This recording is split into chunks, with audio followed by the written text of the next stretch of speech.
Doodlebomb here, and I want to show you how I made some Uncharted 3 inspired environment concept art using Procreate.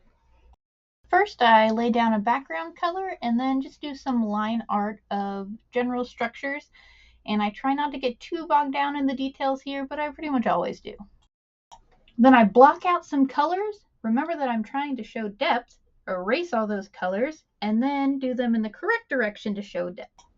This won't be the final version that you see, but it's really important to start planning those layers and the depth and your goals from the beginning. Then I decided to play around with the sky, and I ended up loving it, which is good, but also bad because I loved it so much that then the entire rest of the drawing I was stressed out because I thought nothing would ever look as good as the sky.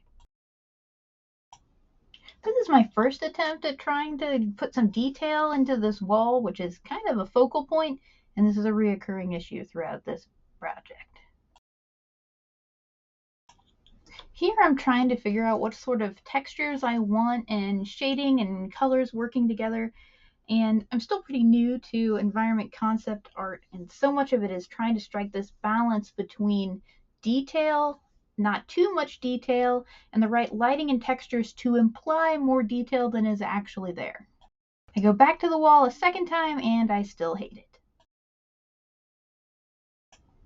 I switch over to doing highlights because that seems fun, and at this point I'm still trying to figure out how hard at edges I want my shadows to have. Now it's a third attempt on the wall. I'm sure this time it'll work out, right? I still hate it. But at least it's better. But is it though? It's not. Time to work on something completely unrelated again. I start working on the roof and working on shading in various areas in general and figuring out what opacity I really wanted at and how to create that depth by having less detail further back. And then I end up working on the roof again, and I came up with this really cool way to put in these little pieces of hay that are in the roof.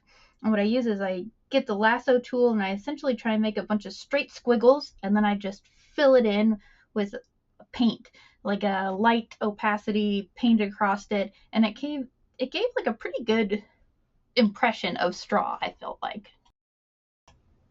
Now we're on our fourth attempt at this wall, and I'm pretty happy with this one.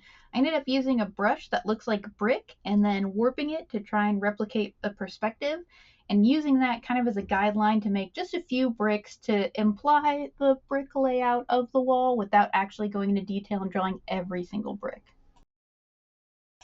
Of course, this won't be the final version of what you see of this wall, but at this point I am happy that this is a pretty solid foundation.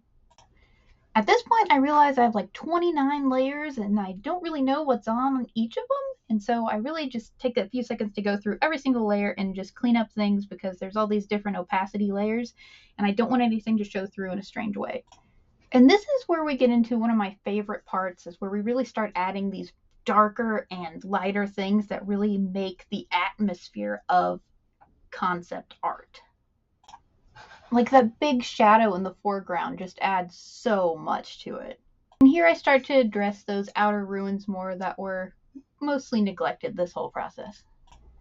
And here again, I'm just trying to find that balance between too much detail and too little detail, and too frequent or too infrequent.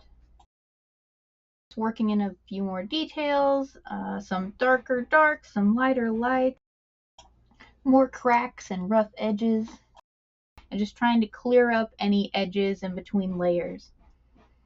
Wrapping up some background elements. Add the little sticks that were in the line drawing that I hadn't added up to this point. And that about does it. Thank you so much for watching. I'm doing one Uncharted project every week for all of 2025, so be sure to like and subscribe to follow along. You can grab Uncharted inspired merch at my Redbubble and support these videos over on Buy Me a Coffee if you'd like to. Links are in the description, and I'll see you next time.